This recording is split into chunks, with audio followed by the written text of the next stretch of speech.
What's going on, everybody? It's been a while since I made a daily video, so I thought this was a good time to do it because we're on a little mission today, or these few days anyways. We've been sort of stuck and split for the last few weeks. You guys will find out more about it because if you haven't followed our Instagram already, you'll know that we found a crack in our van underneath this the frame rails right behind the rear leaf springs, actually right behind where we installed sumo springs. We discover cracks. It's like a part of it's a unibody van, so they're kind of these frame rails, but they're not exactly the frame rails that you would have in like a body on frame truck, like a Ford F-250 that we used to have. So it's not the only thing supporting the body, because the unibody, the whole thing supports the body, but because of excessive pressure from these air springs, it developed cracks. I don't know over what period of time. So we discovered that at the beginning of September, and now I think today's the 28th or 29th. So we were kind of stuck and split until we were able to repair it for these last 3 or so weeks.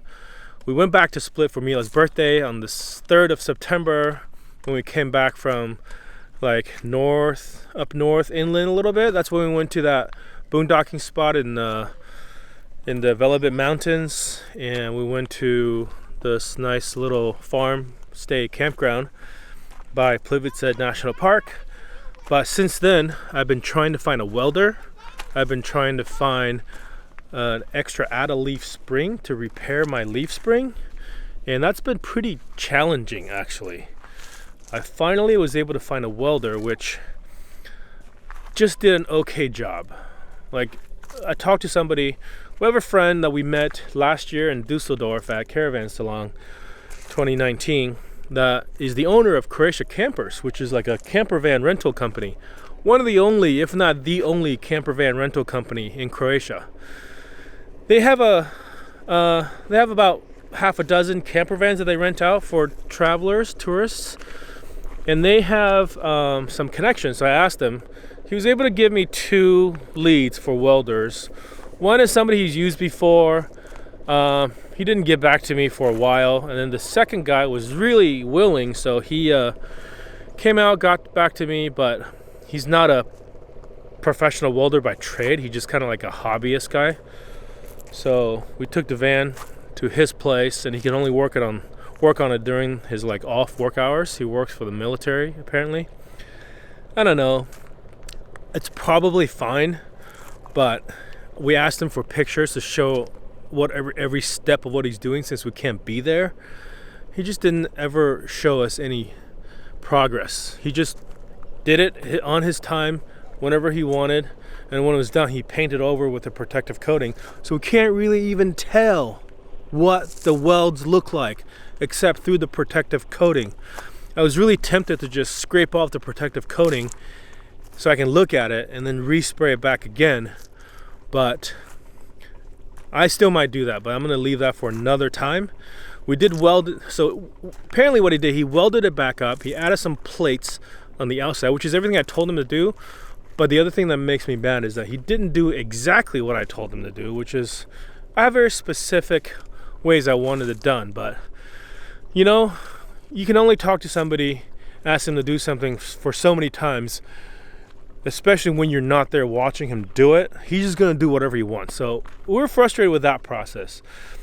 But even beyond that, once we got it welded, we had to wait for extra springs. We got extra leaf springs that we wanted to install, and that was challenging. We couldn't get that ordered for probably a couple of weeks. People wouldn't get back to us. People didn't have a way to order them in Croatia. You have to understand, Croatia is not a really big camper van place. There's still this mentality, and our friends Croatia Campers told us as much. There's still this mentality of people that go camping are poor people. Like if you're not poor, you go rent a villa. You go to your house by the sea. Like if you have to go camping, like it's like a poor person activity. Like they don't get that. It's a different mentality. So not a lot of places repairing campers. Places repairing trucks and vans for sure, but we don't know where they get it all done. A lot of mechanics that we talk to, their garage is too small. They don't want to work, even though you could do it without putting it inside the garage, just do it on a driveway with floor jacks. Nobody wanted to work on our van outside. They just say, sorry, my garage is too small, my lift's not tall enough, we can't work on it. So ultimately, I had to go search for the parts myself.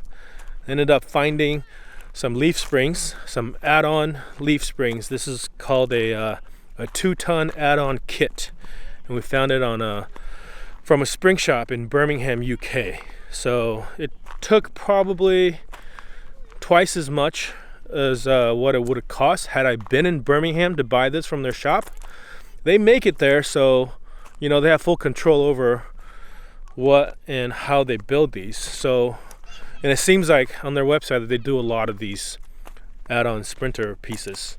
So I felt confident, and this was also referred to by somebody on a Sprinter build Facebook group, and they had gotten some springs and they had a good experience. So surprisingly, those springs came pretty fast. They came within like 3 or 4 working days. And it coincided with us needing to leave the EU because we came back from Morocco on like the 1st or 2nd of April. We crossed back into the EU, and since then we've been in the EU the entire time, which means by the 1st or 2nd of October we will be coming up on our 6 months, which is not a big deal for us because we have residency and citizenship, but we do have to take the van out of the EU for our temporary import permit renewal. And if you guys don't know that process, I made a video about it on Freely Roaming. You can go check that out if you're interested. Basically, you just have to leave. You have to show proof that you've left. And then when you come back into the EU, you are effectively issued a new 180-day or 6-month permit. Even though there is no such paper permit or document proving it. You're basically on your own. Anyways, that's a different story, but that's what we're here to do now. So we left Split finally yesterday after being able to fix the van. We fixed the van. I installed the leaf springs by myself at the depot where our Croatia camper friend stores their camper vans. It's a covered space. It used to be a military base where they store like tanks and troop carriers and stuff like that. So now it's just like a storage depot for buses and big vehicles. And he's got a little space there that he stores his vans. So he says, yeah, if you need a place to work on it, I got a cover place. You can go. It's concrete pad, which was ideal because we spent probably a good 5 hours in Saturday afternoon working on that. And just with some basic tools, I used my factory floor jack, which busted a hydraulic fluid sealed on me while it was jacked up. Luckily, it was all supported by jack stands, so I was never really in any danger. But I needed to. I had only finished one side at that point. I was able to walk a mile to the Bauhaus, which is like a Home Depot here in Europe, and buy another floor jack. I bought a 10-ton hydraulic bottle jack compared to the 3-ton one that the factory Mercedes comes with.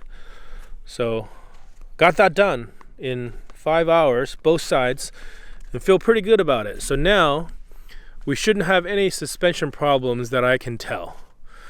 We're not relying on the Sumo springs, the air springs anymore to support the van. They just kind of act as bump stops.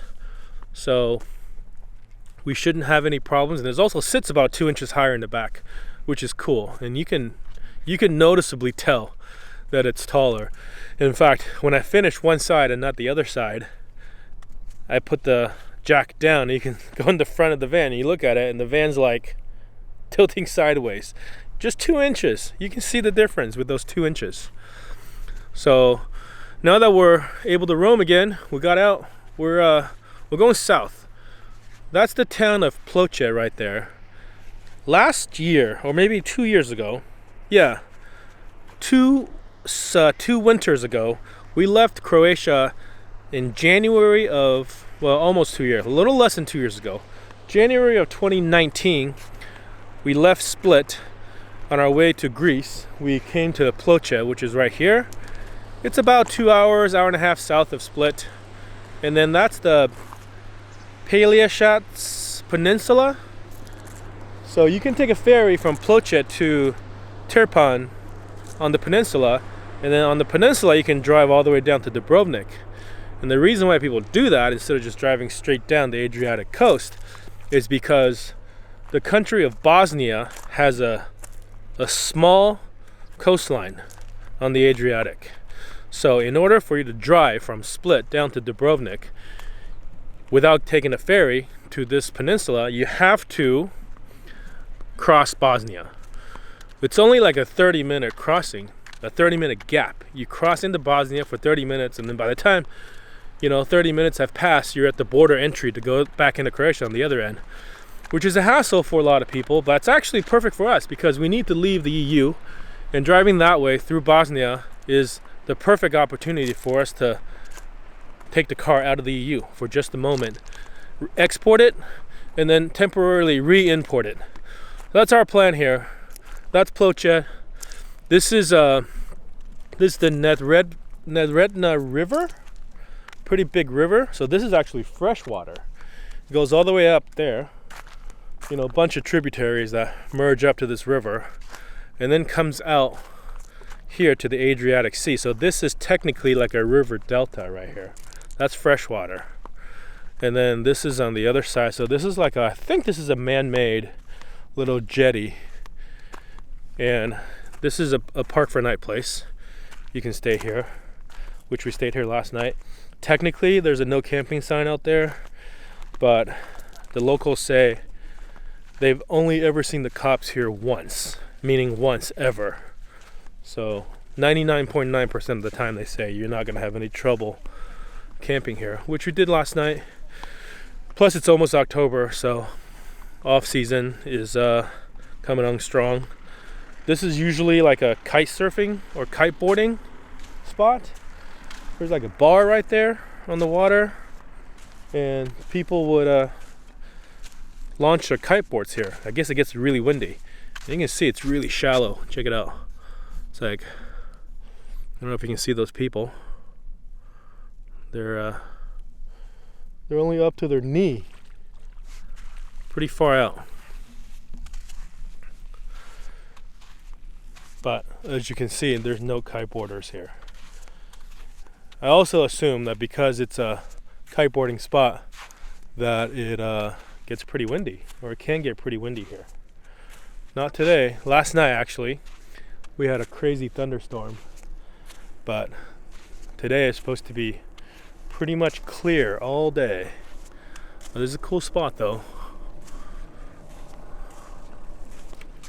First time here. A lot of locals come, mostly for fishing. They just go down to the end where the fresh water meets the sea and cast from the end of the jetty. So I want to give you guys a quick update. Not so quick, but 13, 14 minute, 15 minute update on what's been happening. I'm going to be putting up some videos about the welding job, how we discover the cracks, and also repairing the suspension. They're gonna both go up on the other two channels. The main Mollymish channel will talk about just the story behind it, how we discovered it, and the process we had to go through.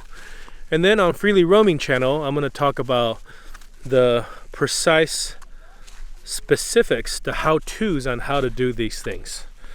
So that's pretty much how we're gonna separate these two channels, if you guys don't already know.